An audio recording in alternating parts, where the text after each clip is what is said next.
बच्चों अपन part number 2 है पुष्पी पादपों में लैंगिक जनन उसका अध्ययन कर रहे हैं। पार्ट नंबर 2 है पुष्पी पादपों में लैंगिक जनन। पुष्पी पादपों में लैंगिक जनन। पुष्पी पादपों में लैंगिक जनन।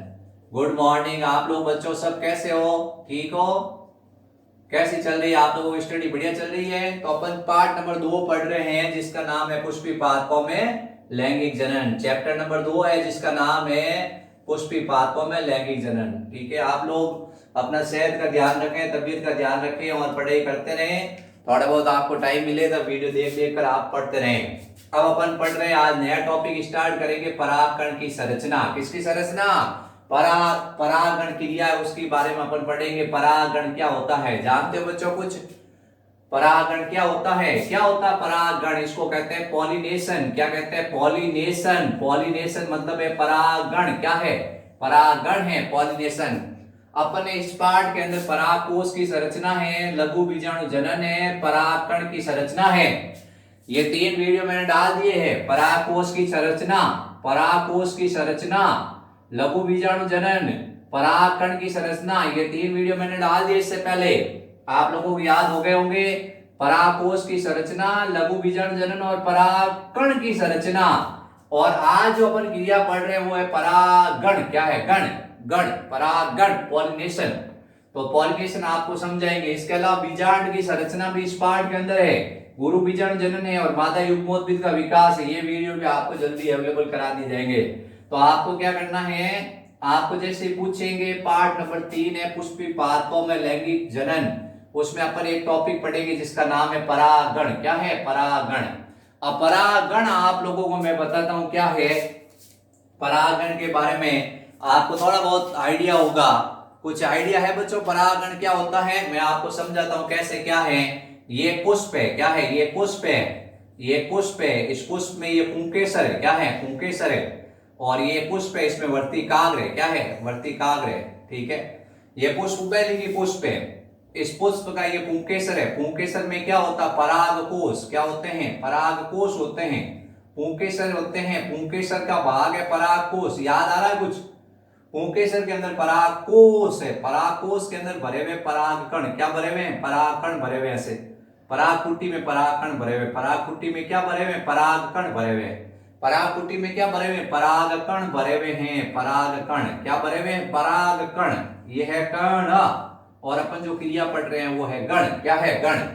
तो परागकोश से परागकणों का, परागकोश से परागकणों का, परागकोश से पराग कणों का वर्तिकाग्र तक स्थानांतरण होना। वर्तिकाग्र तक स्थानांतरण होना। वर्तिकाग्र तक स्थानांतरण होना, इस क्रिया को कहते हैं परागण। क्या कहते हैं? परागण। ये क्या था? ये परागकण था। ये क्या था? परागकण था। क्या था? परागकण। परागकोश से परागकोश से परागकोश से परागकणों का वर्तिकाग्र तक स्थानांतरण होने की क्रिया, होने की क्रिया, होने की क्रिया परागण कहलाती है। क्या कहलाती है? परागण। पॉलिनेशन क्या है? तो पॉलिनेशन आपसे पूछते ही आपका दिमाग तुरंत दौड़ेगा, भाई ये परागकण थे। क्या थे? परागकण थे। ये वर्तिकाग्र तक चले गए। इस क्रिया को कहते हैं परागण। भारी है सरल है बच्चों? भारी है सरल है? बिल्कुल सिंपल है ना परागण। कभी आपको पता था क्या इससे पहले? कुछ बच्चों को पता भी था। वेरी गुड, बहुत बढ़िया। तो अपने को ध्यान रखना है परागकोश से, परागकोश से परागकणों का वर्तिकाग्र तक स्थानांतरण होता है। परागकोश से परागकणों का वर्तिकाग्र तक स्थानांतरण होने की क्रिया को क्या कहते हैं? परागण कहते हैं। ठीक है, ये अपने को ध्यान रखना है। अब परागण की परिभाषा याद हो गई आप लोगों को? किसी बच्चे को डाउट है?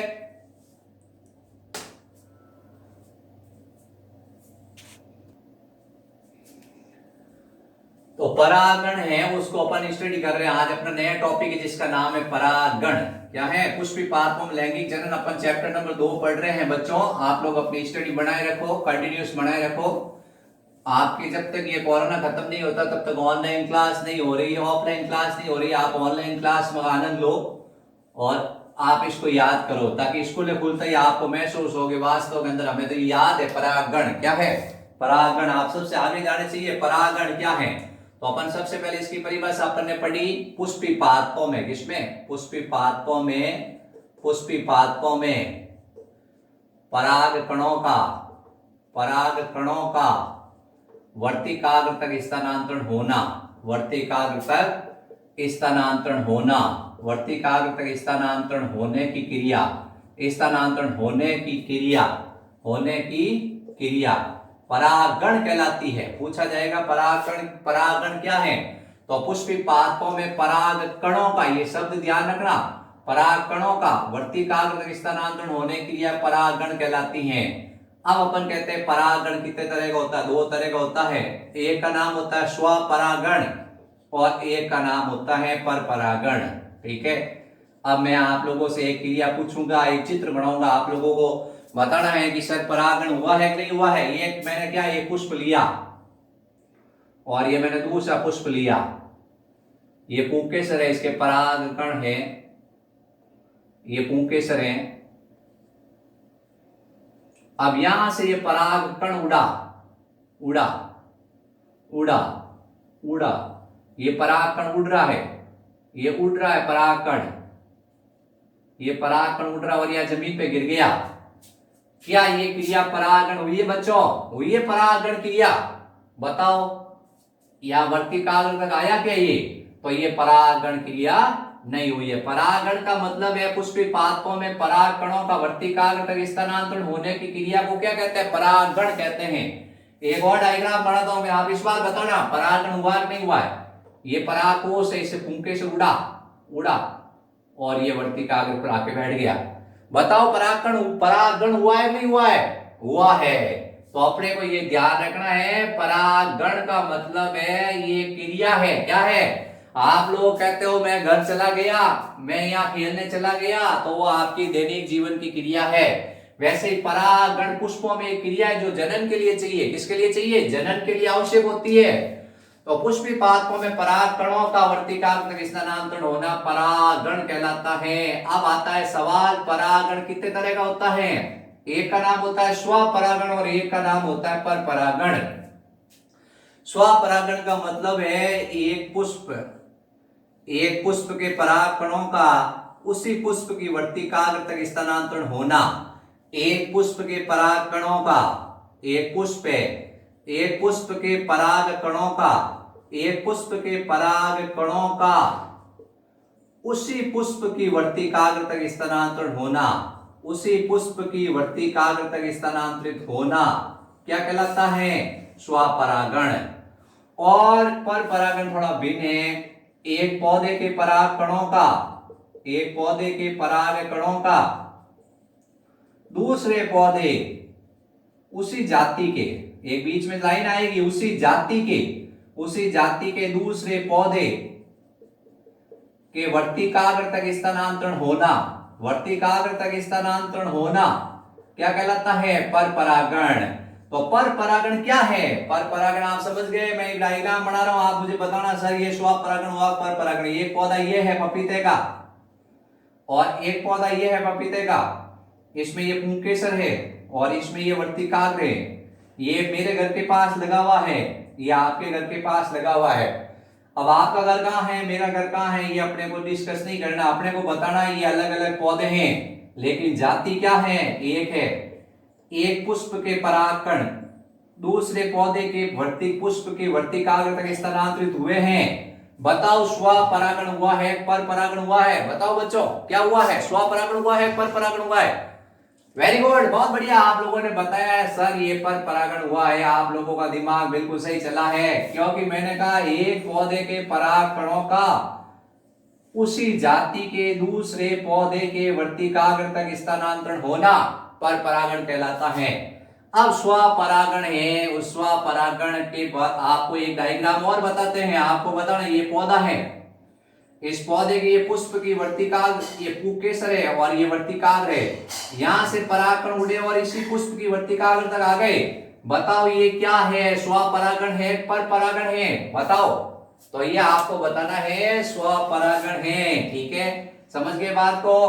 तो परागण किसे कहते हैं? परागण के दो प्रकार हो गए, स्वपरागण और परपरागण।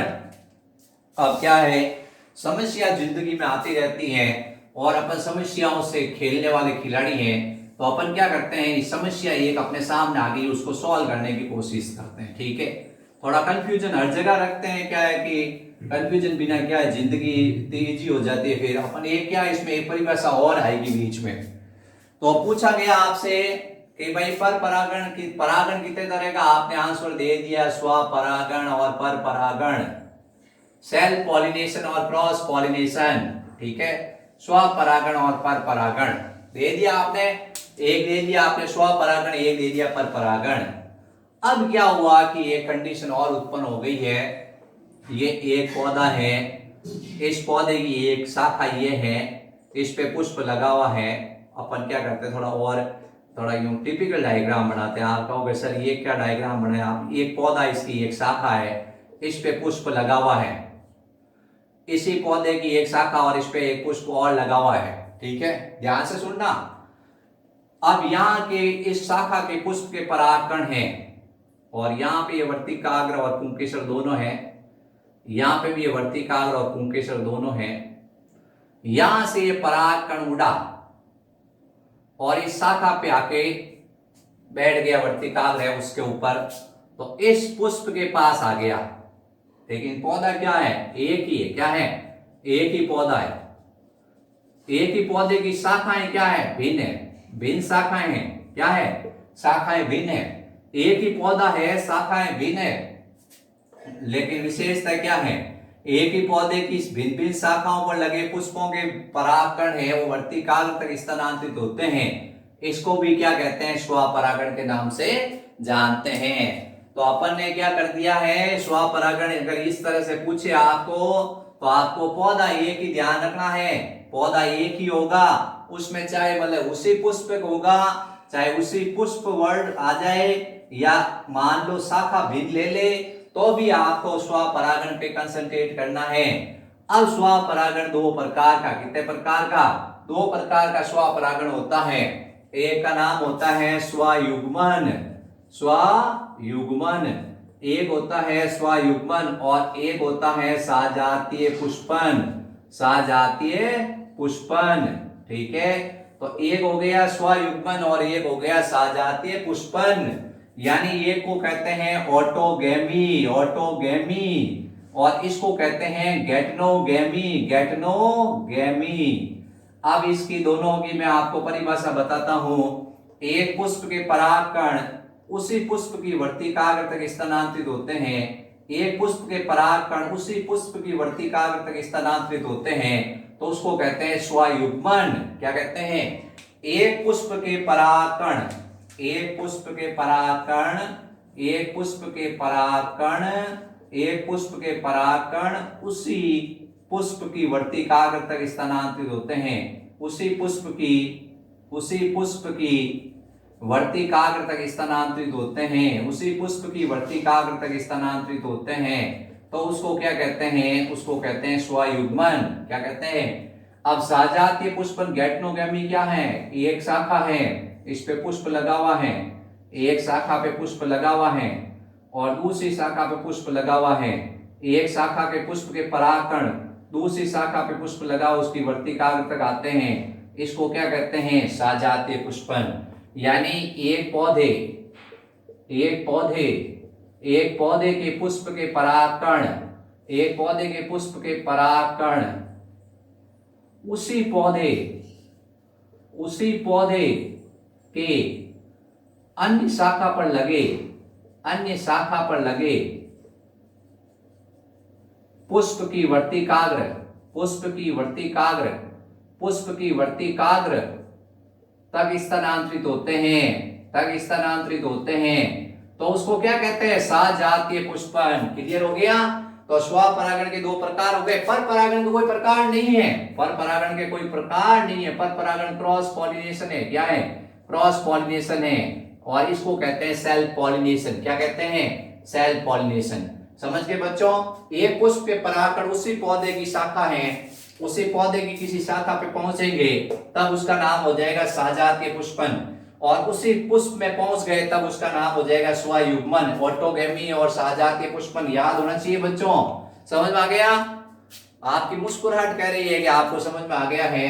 अब अपन एक में इसमें से मैं क्वेश्चन पूछ रहा हूँ, डायग्राम बना के मैं बता रहा हूँ, आप लोगों को बताना है कि कौन सा परागण हुआ है। स्वपरागण तो हुआ है, लेकिन गैस्ट्रोगैमी हुआ है या ऑटोगैमी हुआ है। डायग्राम ये देखो ध्यान से, ये डायग्राम है, एक शाखा है, उस पे दो पुष्प लगे हुए हैं। यहां से परागण उड़ा, यहां से परागण उड़ा, परागण उड़ा, उड़ा, उड़ा, और ये आके यहां बैठ गया। बताओ कौन सा परागण हुआ है? स्वयुग्मन हुआ है या सजातीय पुष्पन हुआ है? बताओ। उसी पुष्प में हुआ है तब क्या हुआ है? सजातीय स्वयुग्मन। और यहां से उड़ता, यहां से उड़ता और यहां पहुंच जाता तो अलग अलग शाखा, ये अपन कहते हैं शाखा एक ही है लेकिन पुष्प भिन्न है। क्या है? पुष्प भिन्न है, तब उसका नाम हो जाता सजातीय पुष्पन। तो ये परागण में स्वपरागण के दोनों प्रकार क्लियर हो गए? ठीक है।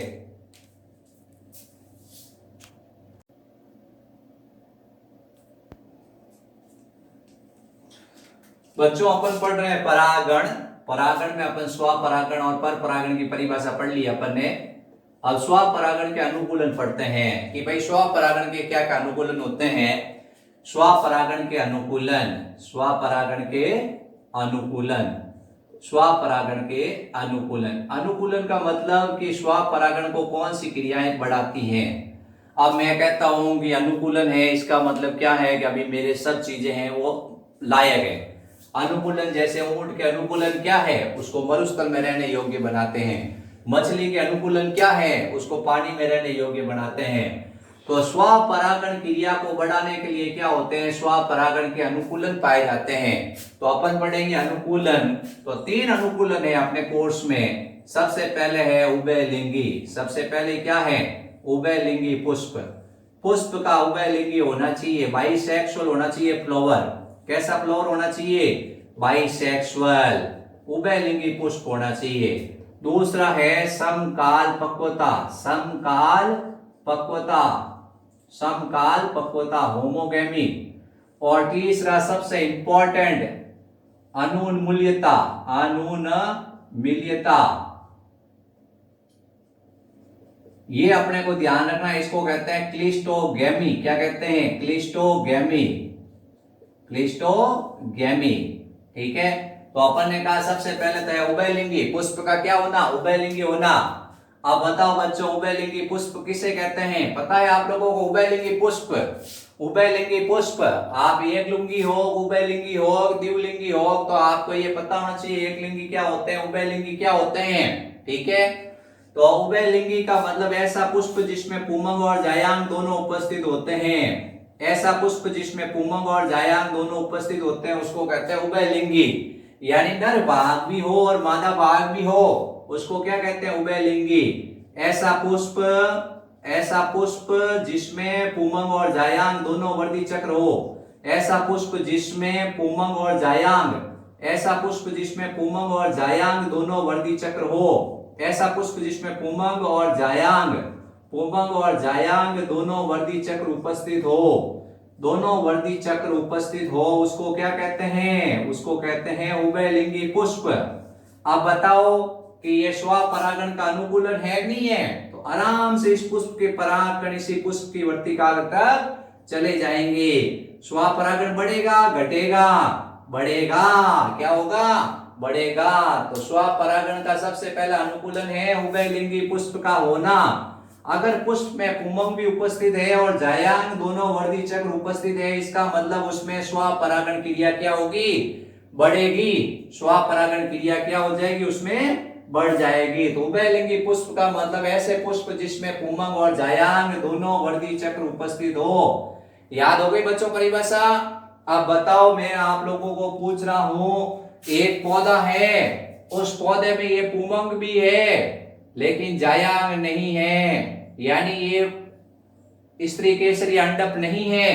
तो बताओ ये एक लिंगी पुष्प है या उभयलिंगी? बताओ। तो आपको बताना है, क्या उत्तर होगा? बताओ बताओ बच्चों। एक लिंगी होगा। बताओ ये नर पुष्प होगा मादा, तो ये कैसा पुष्प होगा? नर पुष्प होगा। कैसा होगा? नर पुष्प होगा। समझ गए? तो इसमें स्वपरागण होगा पर परागण होगा? बताओ। तो आपको बताना है इसमें होगा स्वपर परागण। क्या होगा? पर परागण। ये किसी दूसरे पौधे के पास जाएंगे, इसके परागकण क्या जाएंगे? दूसरे पौधे के पास इसके परागकण जाएंगे। अब समकाल पक्वता का मतलब है कि जब पुमंग और जायांग है, जब पुमंग और जायांग एक साथ परिपक्व होते हैं, जैसे पुमंग परिपक्व हो गया उसी समय, यानी पुमंग के और स्त्री केसर, पुमंग और जायांग दोनों एक साथ परिपक्व होते हैं। जब पुमंग और जायांग दोनों एक साथ परिपक्व होते हैं तो उसको क्या कहते हैं? समकाल पक्वता। तो समकाल पक्वता का मतलब है पुमंग और जायांग दोनों का एक साथ एक ही समय परिपक्व होना। पुमंग है वो परिपक्व हो गया, इसके परागकण उड़े और वर्तिकाग्र पे आके बैठ गए। वर्तिकाग्र भी परिपक्व है। क्या है? वर्तिकाग्र भी परिपक्व है। अब अगर मान लो पुमंग पहले परिपक्व हो जाता, परागकण उड़ जाते, वर्तिकाग्र परिपक्व नहीं होती, तो कौन सी क्रिया बढ़ जाती? पर परागण बढ़ जाता। कौन सा बढ़ जाता? पर परागण बढ़ जाता। लेकिन समकाल पक्वता है, यानी ये पुंकेसर और जायांग दोनों एक साथ एक ही समय में परिपक्व हुए, दोनों एक साथ एक ही समय में परिपक्व होना समकाल पक्वता कहलाता है। ठीक है? तो पर परागण, अपन स्वपरागण के अनुकूलन पढ़ रहे हैं। स्वपरागण का सबसे पहला अनुकूलन है पुष्प का उभयलिंगी होना। दूसरा अनुकूलन है समकाल पक्वता। समकाल पक्वता का मतलब पुमंग और जायांग दोनों एक साथ एक ही समय में परिपक्व होते हैं, इसको कहते हैं समकाल पक्वता। ठीक है? अब अपन पढ़ेंगे तीसरा पॉइंट, सबसे इंपॉर्टेंट पॉइंट है क्लिस्टोगैमी। क्लिस्टोगैमी, क्लोज मैरिज, ऐसी शादी जो कभी टूटती नहीं है, उसको कहते हैं क्लिस्टोगैमी। क्या कहते हैं? तो क्लिस्टोगैमी मतलब है, क्लिस्टो मीन्स होता है क्लोज। क्या होता है? क्लोज। और गैमी मीन्स होता है मैरिज। क्या होता है? Marriage, close marriage. अब कुछ पौधे ऐसे होते हैं जैसे वोयला, ठीक है, जैसे ऑक्जेलिस, ठीक है, वोयला ऑक्जेलिस, ये नाम याद रखना है बच्चों। वोयला है, ऑक्जेलिस है। क्या है? वोयला है, ऑक्जेलिस है। वोयला है, ऑक्जेलिस है। इन पौधों के अंदर क्लिस्टोगैमी पुष्प पाए जाते हैं। हम आपको समझाते हैं क्लिस्टोगैमी पुष्प क्या होते हैं। ऐसे पुष्प जो अपने जीवन काल में कभी खिलते नहीं हैं, ऐसे पुष्प जो अपने जीवन काल में कभी खिलते नहीं हैं, अपने जीवन काल में कभी खिलते नहीं हैं, जीवन काल में कभी खिलते नहीं हैं, कभी खिलते नहीं हैं, मतलब कभी भी ओपन नहीं होते हैं। ये फूल है, ये ऐसे बंद ही रहता है। आपने इसके अंदर ये पुंकेसर है, ये इसके अंदर जायांग है, आपने कहा ये फूल है वो खुला ही नहीं, तो इस पुष्प को क्या कहते हैं? इस पुष्प को कहते हैं अनुन्मीलियता पुष्प, क्लिस्टोगैमी पुष्प। ऐसे पुष्प जो अपने जीवन काल में कभी खिलते ही नहीं है। अब आपने देखा इस पुष्प में खिले नहीं, तो इस पुष्प के परागकण इसी पुष्प की वर्तिका के पास जाएंगे। अगर ये खिल जाता तो क्या होते? परागकण उड़ते और कहीं और चले जाते। ठीक है? लेकिन क्या किया? इसका इलाज हो गया, ये पुष्प कभी खुला ही नहीं, पुष्प ओपन ही नहीं हुआ। आप ऑक्जेलिस के पौधे के पास जाके खड़े हुए, आपने कहा पौधा तेरे पुष्प पे वो खिले तो मैं देखूं, लेकिन फूल खिले ही नहीं, फूल खिले ही नहीं। यानी यहाँ भंवरा है, भंवरे ने फूल खिलाया, फूल को मतलब ले गए राजकुमार, वो आपने गाना सुना होगा। तो यहाँ इस तरह से ये फूल है वो कभी खिलते ही नहीं है।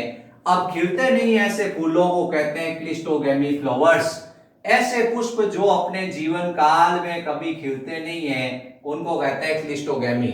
अब ये एक इनमें जीवन को बचाने का तरीका है, ये इनमें एक जाति को बचाए रखने का तरीका होता है। ऑक्जेलिस है, इसमें पहले ऐसे पुष्प आते हैं जो कि खुलते हैं, ऐसे पुष्प आते हैं जो पहले खुलते हैं। इसमें क्या होता? परागण होता नहीं है। तो जमीन के अंदर फिर ऐसे पुष्प आते हैं, जमीन के अंदर, ध्यान रखना, कहा? जमीन के अंदर ऐसे पुष्प आते हैं जो कि खिलते नहीं है। ये क्या करते हैं? ये इसमें बीज बनाने में सहायता करते हैं। पुष्प है, उस पुष्प से फल बनता है और फल के अंदर बीज बनता है। और इसका फिर जमीन के अंदर ही अंकुरण हो जाता है और नया पौधा बन जाता है। तो ये अपन कहते हैं ये है क्लिस्टोगेमी फ्लावर्स। समझ गए घटना। अब आपसे पूछा कि अनुन्मूल्यता की तरह ये ऊपर जो फूल आए उनको कहते हैं उन्मील पुष्प। क्या कहते हैं? उन्मील पुष्प। ये ऊपर जो पुष्प आते हैं जो खिलते हैं यानी खुल जाते हैं उनको कहते हैं उन्मील पुष्प। क्या कहते हैं? उन्मील पुष्प। और ऐसे पुष्प जो कि आपको बताना है कभी खिलते नहीं है उनको कहते हैं अनुन्मूल्यता पुष्प। तो समझ गए बच्चों, ये सबसे इंपॉर्टेंट परिभाषा है, मोस्ट इंपॉर्टेंट क्वेश्चन है। आपसे टीचर पूछता है कि बताओ जाति को बचाए रखने के लिए, बताओ जाति को बचाए रखने के लिए क्या करना पड़ेगा। जाति को बचाए रखने के लिए करना पड़ेगा कि इन फूलों में स्वपरागण पर परागण कुछ नहीं हो रहा था, इनमें स्वपरागण नहीं हो रहा था। पुष्प है उसके परागकण है वो दूसरी जगह चले जा रहे थे, ये ओपन होके क्या है दूसरी जगह जा रहे थे। तो इस पौधे ने जाति को बचाए रखने के लिए जमीन के अंदर ऐसे पुष्प उत्पन्न किए जो कभी खिलते ही नहीं है।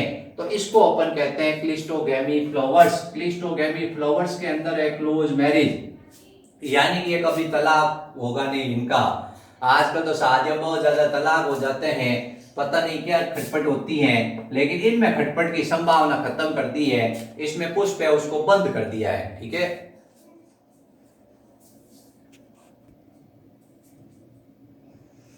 बच्चों तो स्वपरागण के 3 अनुकूलन हो गए अपने। ठीक है, 3 अनुकूलन आपसे पूछेंगे भाई स्वपरागण के कौन कौन से अनुकूलन है तो आप बता दोगे। स्वपरागण के लिए 3 चीजें चाहिए। पहला है उभयलिंगी पुष्प का होना, दूसरा समकाल पक्वता होना, तीसरा अनुन्मील्यता यानी अनुन्मील्य पुष्प होने चाहिए, क्लिस्टोगेमी फ्लावर्स होने चाहिए। ये स्वपरागण को बढ़ाते हैं। 100% इनमें स्वपरागण ही होगा, फूल खिलेगा नहीं तो अंदर का अंदर ही काम हो जाएगा। क्या होगा? अंदर का अंदर ही काम हो जाएगा। उसी पुष्प के परागकण उसी पुष्प की वर्तिका तक जाएंगे। नेचुरल सी बात है, डिस्टर्बेंस कुछ है नहीं। ठीक है, तो अपन कह रहे हैं उसको बंद कर दिया। अनावर्त आवर्त हुआ ही नहीं है। अनावर्त और आवर्त होता, आवर्त मतलब गिरा हुआ, अनावर्त मतलब ओपन होना, ओपन होता ही नहीं है। तो अपन कहते हैं इस तरह से ये स्वपरागण के अनुकूलन है। बच्चों इसमें किसी प्रकार का कोई डाउट हो आप मुझे तुरंत बताएं कि सर ये पॉइंट आपने समझे मुझे समझ में नहीं आया। मेरे हिसाब से आपको पूरा कंठस्थ हो गया होगा। स्वपरागण के अनुकूलन याद हो गए। वेरी गुड बच्चों, आप लोगों ने रेस्पॉन्स अच्छा दे रहे हो। आप लोग उभयलिंगी पुष्प होना, समकाल पक्वता होना और अनुन्मूल्यता पुष्प होना, ये एक वर्ड आ जाता है बार बार उन्मील। क्या आ जाता है? उन्मील। ऐसे लिख देते हैं टीचर। उन्मील क्या है? उन्मील मतलब ऐसे पुष्प जो खिल जाते हैं। और इसके आगे लगा दिया अनुन्मील्यता। इंग्लिश और हिंदी की ये शुद्ध हिंदी आ गई यहाँ। उन्मील मतलब है ऐसे पुष्प जो खिलते हो, ऐसे पुष्प जो खिलते हो, जो आपको बताना अनावर्त होते हो, ओपन हो जाते हो, उसको कहते हैं उन्मील पुष्प। और अनुन्मील्यता पुष्प जो ओपन नहीं होते हैं। तो ये खट्टी बुट्टी है, ऑक्जेलिस है, वोएला है, ड्रोसेरा है, जो कैनकोवा है, क्या है? कानकोवा है। ये पौधों के नाम याद रखने, इसमें एग्जाम्पल आता है परीक्षा के अंदर, पूछा जाता है इन पौधों के पुष्पों के नाम। ठीक है, टीचर सीधा ये क्या काले काले अक्षर किए हुए हैं किताब के अंदर।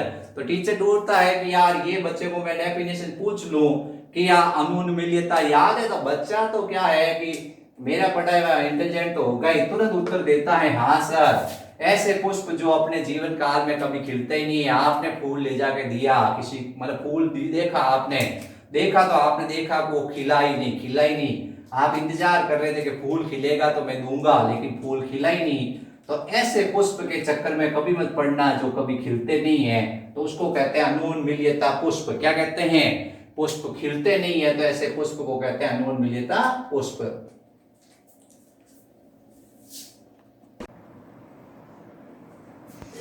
अब बच्चों अपन ने जैसे स्वपरागण के अनुकूलन पढ़े वैसे पर परागण के भी कुछ अनुकूलन होते हैं। पर परागण के अनुकूलन, एडेप्टेशन ऑफ क्रॉस पॉलिनेशन। पर परागण के अनुकूलन, भाई अनुकूलन पर परागण के भी चाहिए। जैसे स्वपरागण के अनुकूलन थे वैसे पर परागण के भी कुछ अनुकूलन होते हैं। तो भाई पर परागण को कौन बढ़ा सकता है? सबसे पहले है पुष्प का एक लिंगी होना। पुष्प का कैसा होना? एक लिंगी पुष्प होना। एक लिंगी पुष्प मतलब पुंबक और जायाम दोनों में से कोई एक वर्ती चक्र उपस्थित होगा। ये पुष्प है, इसमें पुंबक होगा या जायांग होगा, दोनों में से कोई एक वर्दी चक्र होगा। अगर पुंबंग होगा तो पुष्प नर पुष्प होगा और जायांग होगा तो क्या होगा, पुष्प मादा होगा। दूसरा है भिन्न काल पक्वता। भिन्न काल पक्वता, भिन्न काल पक्वता का मतलब है कि पुंबंग जो पुंकेसर और स्त्री केसर है वो अलग अलग समय में परिपक्व होते हैं। स्त्री केसर और पुंकेसर का, स्त्री केसर और पुंकेसर का अलग अलग समय में परिपक्व होना, यानी जब स्त्री केसर और पुंकेसर अलग अलग समय में परिपक्व होते हैं, मान लो पुंबंग पहले परिपक्व हो गया और जायांग बाद में परिपक्व हुआ तो क्या होगा, पर परागण होगा। ठीक है, तो पुंबंग पहले परिपक्व होता है, पुष्प का नर भाग पहले परिपक्व होता है और मादा बाद में होती है, तो इसको कहते हैं पुपूर्वता। क्या कहते हैं, पुपूर्वता, प्रोटेंड्रस, पुपूर्वता। यानी पुष्प का पुंबंग भाग पहले परिपक्व होगा जायांग की तुलना में, इसको कहते हैं पुपूर्वता। और स्त्री भाग यानी जायांग पहले परिपक्व होता है, पुंबंग बाद में होता है, तो उसको कहते हैं स्त्री पूर्वता। क्या कहते हैं, स्त्री पूर्वता। तो सबसे पहला अनुकूलन है एक लिंगी पुष्प का होना, दूसरा है भिन्न काल पक्वता, तीसरा आपको बताना है कि स्वबद्धता। स्वबद्धता का मतलब उस पुष्प का परागकण उसी पुष्प की वर्तिकाग्र को निषेचित करने में असफल, उस पुष्प का परागकण, उस पुष्प का परागकण, उस पुष्प का परागकण उसी पुष्प की वर्तिकाग्र को निषेचित करने में, उसी पुष्प की वर्तिकाग्र को निषेचित करने में असफल। निषेचित करने में क्या है, असफल है, तो उसको कहते हैं स्वबद्धता। ये अंगूर है, इसमें ये फूल है, इसमें ये पुंबंग भी है, ये जायांग भी है, लेकिन ये परागकण इसके ऊपर गिरते हैं लेकिन निषेचन नहीं कर पाते हैं, तो अपन कहते हैं ये तो भाई क्या हो गया, बांझपन हो गया। क्या हो गया, स्वबद्धता हो गई, यानी उस पुष्प के परागकण उसी पुष्प की वर्तिकाग्र को निषेचित करने में असफल हो गए। फिर अब आ जाता है हीरो हीरोइन के बीच में विलन, हरकोगैमी। हरकोगैमी, हरकोगैमी का मतलब है कोई अवरोध। क्या होता है, फिल्मों में देखा आपने, हीरो हीरोइन मिलने वाले होते हैं, उनके बीच में कोई विलन आ जाता है। पुरानी फिल्मों में बहुत ज्यादा आते थे, आजकल नहीं में तो क्या है, इतना कंपटीशन कम हो गया है। तो हरकोगैमी का मतलब ये है कि ये पुष्प का पुंबंग भाग है, ये पुष्प का जायांग भाग है, दोनों के बीच में क्या हो गया, कोई अवरोध आ गया। कैसे अवरोध आया, ये बाह्य दल है, ये इसके इस तरह से वर्ती करता और इन दोनों के बीच आ जाता है। यह क्या है, ये वर्तिका बहुत लंबी, वर्तिका बहुत लंबी और ये पुंकेसर बेचारा छोटा। ठीक है, या ये पुंकेसर जब फटता है, या ये जब पुंकेसर फटता है, परागकण दूर दूर जाके गिरते, यहां गिरते परागकण, यहां दूर दूर जाके परागकण गिरते, बहुत दूर दूर जाके परागकण गिरते। वर्तिका बेचारी इंतजार करती ही रह जाती हैं और परागकण भाई साहब दूर दूर जाके गिर गए। तो अपन कहते हैं ये क्या हो रहा है, ये हो रहा है पर परागण। या एक दूसरी वर्तिका थी, दूसरा पौधा था, उसकी वर्तिका के ऊपर आके इसने कहा ठीक है भाई अपने पास आ गए, कोई बात नहीं, लेकिन अपन ने कहा ये तो किसको बढ़ा रहे हैं, ये तो पर परागण को बढ़ा रहे हैं। तो हरकोगैमी है, क्या है, हरकोगैमी है। तो सबसे पहले पुष्प का एक लिंगी होना किसको बढ़ाता है, स्वपरागण को। अब नेचुरल सी बात है भाई, एक लिंगी होगा, ये पौधा है, इस पौधे के पास में ये पुंबंग है, इस दूसरे पौधे के पास में जायांग है, तो यहां से ये परागकण यहां जाएंगे तो क्या होगा, स्वप होगा, पर होगा, पर परागण होगा, है ना। दूसरा है भिन्न काल पक्वता, पुंबंग परिपक्व हो गया, जायांग परिपक्व ही नहीं है, तो नेचुरल सी बात है वो पुंबंग उड़ेगा और उड़ाकर किसी दूसरे फूल के पास जाएगा, तो अपन कहेंगे भिन्न काल पक्वता। फिर स्वबद्धता का मतलब है परागकण भी है, लेकिन उसी पुष्प की वर्तिकाग्र पर जाके गिरते हैं लेकिन निषेचन नहीं कर सकते, तो उसको कहते हैं स्वबद्धता। फिर है हरकोगैमी। हरकोगैमी में मतलब होता है बीच में कोई ना कोई शारीरिक अवरोध आना। अब शारीरिक अवरोध में जैसे आपने कहा वर्तिका बहुत लंबी, वर्तिका आपने लंबे के साथ लंबा और बोने के साथ बोना देखा होगा, लेकिन यहाँ वर्तिका तो लंबी रह गई और लंबी हो गई और पुंकेसर बेचारा छोटा रहा, परागकण ऐसे गिरे, लेकिन यहाँ क्या है, या कुछ नहीं है, ऊपर है वर्तिका, तो क्या है, वर्तिका तो ऊपर है, तो ये क्या है, ये पर परागण को बढ़ाएगा। ये पास में फूल था, उस फूल के परागण गिरे और ये आके गिर गए, तो ये क्या है, पर परागण को बढ़ाने वाली क्रिया है। पांचवा है विषम वर्तिकत्व। क्या है, विषम वर्तिकत्व, विषम वर्तिकत्व। प्रीमूला पौधा होता है, प्रीमूला पौधे के अंदर एग्जाम्पल है इसका विषम वर्तिकत्व का। एक पौधा है, इसके पुष्प है, दूसरा पौधा है, उसके पुष्प है। इस पौधे में क्या होते हैं, पुंकेसर छोटे और वर्तिका लंबी। इस पौधे में पुंकेसर लंबे और वर्तिका छोटी। ठीक है, तो विज्ञान ये कहती है कि लंबे पुंकेसर के परागकण लंबी वर्तिका को निषेचित और छोटे पुंकेसर के परागकण छोटी वर्तिका को निषेचित। विषम वर्तिकत्व, वर्तिका, वर्तिकत्व मतलब वर्तिका अलग अलग होना। प्रीमूला के अंदर दो तरह की वर्तिका पाई जाती हैं। कितने तरह की वर्तिका होती है, दो तरह की, एक होती है लंबी वर्तिका, एक होती है छोटी। अब इसमें क्या है, ये पुंकेसर है, ये लंबे पुंकेसर लंबी वर्तिका को निषेचित करेंगे और छोटे पुंकेसर के परागकण छोटी वर्तिका को निषेचित करेंगे। तो ये आपको याद रखने हैं पर परागण को बढ़ाने वाले अनुकूलन। अब अपन पढ़ेंगे पर परागण के माध्यम। आप लोग इतने बायोलॉजी के अच्छे इंटेलिजेंट स्टूडेंट हो, अपने क्या है, ये पर परागण के अनुकूलन पूछे तो अपना क्या करना है, लॉजिक लगाना है। क्या करना है, आप लोगों को लॉजिक याद रखना है कि भाई कैसे पर परागण हो सकता है, कैसे स्व परागण होता है, अपनी भाषा में याद रखने की कोशिश करो।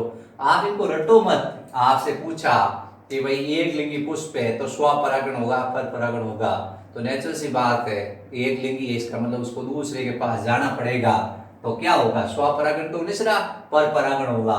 अब एक पहले यहाँ जवान हो गया, बाद में वहां जवान हुआ है, तो उस कंडीशन में यहाँ वाले को वहां जाना पड़ेगा। यहाँ जवान हो गया, दूसरा जवान नहीं हुआ, बच्चा है, उस कंडीशन में उसको वहां जाना पड़ेगा।